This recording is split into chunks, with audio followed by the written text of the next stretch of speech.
Нека заедно да видим какво очаква Зодия Рак през ноември месец. Картата сама си отлетя. В финансов план, за съжаление, се дават някакви трудни периоди, които ще трябва да преодолеете.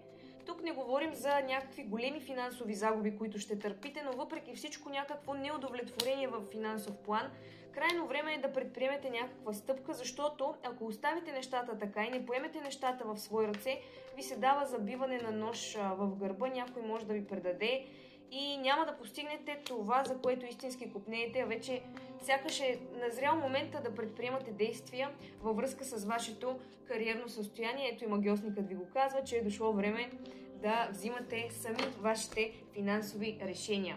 Нека да видим в кариерата какво предстои на Зодия Рак. Дали финансите, колебанията в финансите са свързани и с работата, кариерата.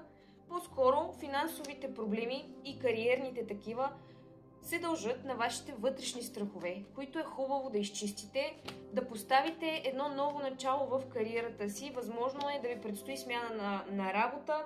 Ако получите добро предложение, определено не се замисляйте. Приемайте го с отворени обятия и с две ръце, защото то много ще си струва. Това предложение, което идва в кариерата, много ще си струва. Ако не целите да сменяте работа, то тогава ви се дава много голяма пълнота с хубави новини отново. Възможно е да е някакво повишение, но трябва да погледнете ситуацията под нов ъгъл, за да получите тази прекрасна стабилност тук, финансова и кариерна, в края на месеца, началото на следващия. Нека да видим в любовта какво се дава. В любовта много хубави новини, радостни мигове, които истински ще ви вдъхват мотивация, надежда за следващия ден. Ще споделяте миговете си с семейството. Много чисти взаимоотношения ще имате в любовта. Имайте предвид обаче, че трябва да отделяте повече време на семейството, на приятелите си, на взаимоотношенията си, за да не останете вие разочаровани.